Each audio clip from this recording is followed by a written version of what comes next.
ఉన్న బంగారాన్ని విడిపించి ఆ రోజు ఆన్లైన్ రేటుకే మేము కొంటాం. Sharma gold company.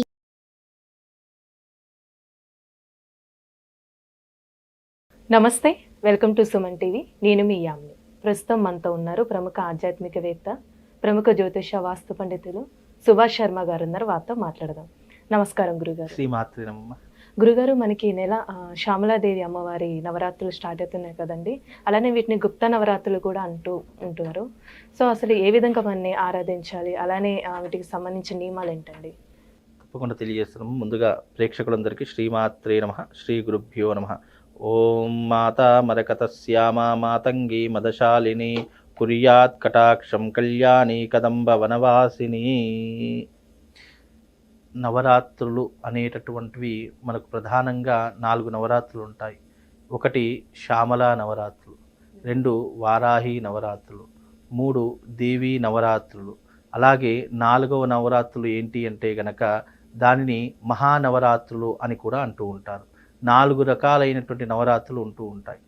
దీనిలో ప్రధానంగా మన భారతదేశంలో చెప్పుకోదగ్గటువంటి నవరాత్రులు దేవీ నవరాత్రులు చాలా ఘనంగా జరుగుతాయి.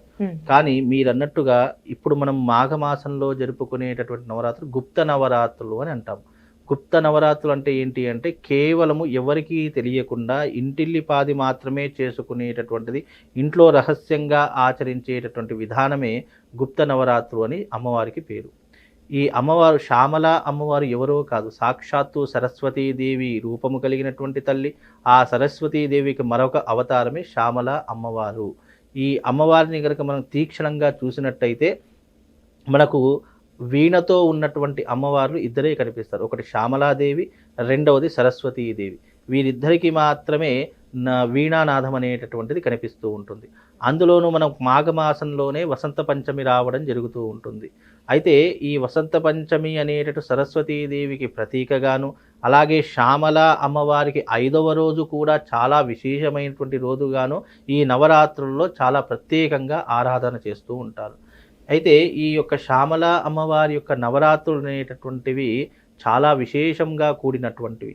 మనిషి యొక్క సంకల్పం ఎలాంటిదైనా సరే, ఏదైనా సరే ఉన్నతమైనటువంటి అధికారాన్ని చేజిక్కించుకోవడానికి, ఆర్థికంగాను, ఆరోగ్యంగాను, జ్ఞానానికి గాను, ఐశ్వర్యానికి గాను అన్నిటికీ అధినాయకురాలైనటువంటి తల్లి రాజశ్యామల అమ్మవారు.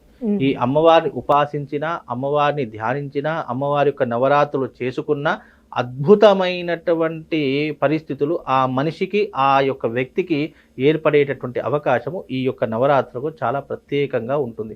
అందుకే మాఘమాసం అంతా కూడా శ్యామల అమ్మవారికి కేటాయించినటువంటి రోజులుగాను, అమ్మవారికి సంబంధించినటువంటి రోజులుగాను వ్యవహరించబడుతున్నాయి. అందుకే ఈ శ్యామల నవరాత్రులు అనేటువంటి చాలా విశేషమైనటువంటివి. అమ్మవారిని ఉపాసన చేసుకోవడానికి, అమ్మవారిని ఆరాధన చేసుకోవడానికి చాలా అద్భుతమైనటువంటి రోజుగా కూడా ఈ నవరాత్రులను చెప్పుకోవచ్చమ్మా. గురుగారు, ఇప్పుడు ఈ నవరాత్రులు అనేది ఏ విధంగా మనం ఆచరించాలండి? ఒకవేళ చేసుకోలేని వాళ్ళు అసలు ఏ విధంగా చేస్తే మంచిది? అయితే ఈ శ్యామల అమ్మవారి యొక్క నవరాత్రులు అనేటటువంటి చేసుకునేటటువంటి వారు చక్కగా అమ్మవారి యొక్క చిత్రపటాన్ని, రాజశ్యామల అమ్మవారికి సంబంధించిన చిత్రపటాన్ని ఒక పీట మీద ఏర్పాటు చేసుకొని దాని ముందర అఖండ దీపాన్ని వెలిగించుకోవాలి. అలాగే ఆ పీట మీద అమ్మవారికి సంబంధించిన పూర్ణ కలశాన్ని పెట్టుకోవాలి. ఆ పూర్ణ కలశాన్నే అమ్మవారి యొక్క స్వరూపంగా భావన చేసుకొని ఆ పూర్ణ కలశానికి ఆ అమ్మవారికి సంబంధించినటువంటి విధానము అంటే షోడశోపచార పూజ, చక్కగా అమ్మవారి యొక్క అష్టోత్తరము, అలాగే అమ్మవారి యొక్క శ్యామల దండకము, ఇవన్నీ కూడా చదువుకుంటూ అమ్మవారిని ఆరాధన చేస్తూ ఉండాలి. అలాగే ఎవరైతే 9 రోజులు కంటిన్యూషన్గా చేసుకుంటారో వాళ్ళు తప్పకుండా అఖండ దీపాన్ని వెలిగించుకొని ఆ యొక్క అఖండ దీపము 9 రోజులు ఏమాత్రము పోకుండా, అంటే కొండెక్కకుండా దానిని అదే రకంగా చూసుకుంటూ ఆ కలశాన్ని అమ్మవారి స్వరూపకంగా పూజ చేసి గణపతి గౌరీదేవి యొక్క ఆరాధన చేసుకొని చక్కగా మడితో అమ్మవారిని ఆరాధన చేసుకోవాలి. ఈ అమ్మవారికి ఉదయకాలము కంటే రాత్రి సమయం పూజ చాలా విశేషమైనటువంటి పూజా విధానం కనుక మనం ఉదయకాలం ఒకవేళ మిస్ అయినప్పటికీ కూడా సాయం సంధ్య వేళలో ఈ యొక్క రాత్రి సమయంలో చేసేటటువంటి పూజ చాలా ప్రామాణికమైనటువంటి పూజ, అమ్మవారికి ఇష్టమైనటువంటి సమయము సాయంకాలం విశేషమైనటువంటి పూజ. ఈ రకంగా అమ్మవారిని ఆరాధన చేసుకోవాలి. అమ్మవారికి ఇష్టమైనటువంటి నైవేద్యములు ఉంటాయి. అవి పరమాన్నము, దద్దోజనము, పులిహోర, చక్కెర పొంగలి, అలాగే అమ్మవారికి సంబంధించినటువంటి పళ్ళు అండ్ అమ్మవారికి దానిమ్మ పళ్ళు అంటే చాలా ఇష్టము. దాడిమి కుసుమప్రియ అని చెప్పేసి అమ్మవారికి పేరు. అందుకే దాడిమి ఫలము అని అంటే కనుక దానిమ్మ పండు. ఆ దానిమ్మ పండు యొక్క నైవేద్యం అనేటటువంటి పెట్టినా కూడా అమ్మవారు పరమ సంతోషరాలవుతుంది. అలాగే అమ్మవారికి ఇష్టమైనటువంటిది మరకతము. అమ్మవారి యొక్క కూడా ఎలా ఉంటుందంటే మరకతం యొక్క రంగు ఏ రకంగానైతే ఉంటుందో అమ్మవారి యొక్క వర్ణం కూడా అలాగే ఉంటుంది. అందుకే మాతా మరకత శ్యామ. మరకతము అంటే ఆకుపచ్చ రంగులో ఉండేటటువంటి తల్లి అమ్మవారి యొక్క స్వరూపము. అమ్మవారి యొక్క స్వరూపము మనకు అనుగ్రహం ఎట్లా కలుగుతుంది, అనుగ్రహం కలిగిందా లేదా అని తెలుసుకోవడానికి ఒక సంకేతం ఉంది. ఎక్కడైతే అమ్మవారి యొక్క అనుగ్రహం దొరుకుతుందో ఆ ఇంట్లో రామచిలకలు వస్తాయట. అంత విశేషంగా అమ్మవారి యొక్క అనుగ్రహం కలుగుతుంది.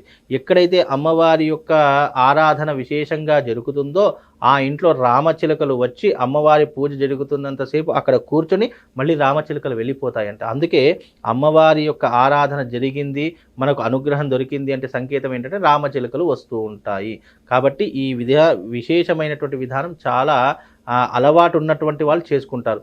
ఒకవేళ అలవాటు లేదండి, ఒకవేళ మేము మర్చిపోయాము, అయ్యో మాకు ఏదో దీని గురించి తెలియదు అని అనుకున్నటువంటి వాళ్ళు కూడా అమ్మవారి యొక్క రాజశ్యామల యాగం అనేటటువంటిది ఉంటుంది.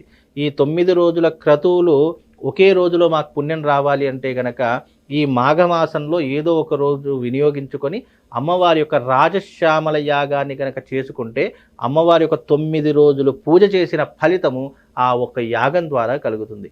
ఈ రకంగా కూడా అమ్మవారిని మనం ఆరాధన చేసుకోవచ్చు, యాగం చేసుకోవచ్చు, 9 రోజులు నవరాత్రులు చేసుకోవచ్చు. చేసుకోలేనటువంటి వారు కూడా అమ్మవారిని స్మరణ చేసుకొని ఉపాసన చేసినా, ఉపవాస దీక్ష వహించినా కూడా, అంటే అమ్మవారి మనస్సులోనే స్థాపన చేసుకోవడం, మనస్సులోనే అమ్మవారి యొక్క నామస్మరణ నిరంతరము చేసుకోవడం కూడా ఒక గొప్పదైనటువంటి క్రియ.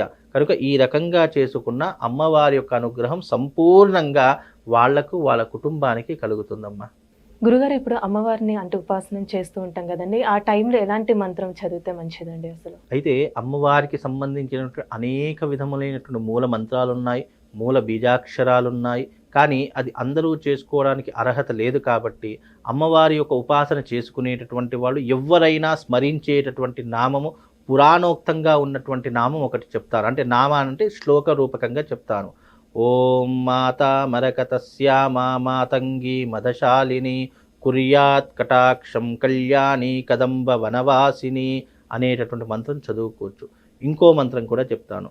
మాణిక్య వీణాం ముఫలాలయంతీం మదాలసాం మంజుల వాగ్విలాసాం మాహేంద్ర నీలద్యుతికోమలాంగిం మాతంగ కన్యాం మనసా స్మరామి చతుర్భుజే చంద్రకళావతంసే కుచోన్నతే కుంకుమరాగశోణే పుండ్రేక్షుపాశాం కుశపుష్పభానహస్తే నమస్తే నమస్తే జగదైకమాతః అనేటటువంటి మంత్రాన్ని కూడా ఇది ఎవరైనా చదువుకోవచ్చు. ఇది యూనివర్సల్.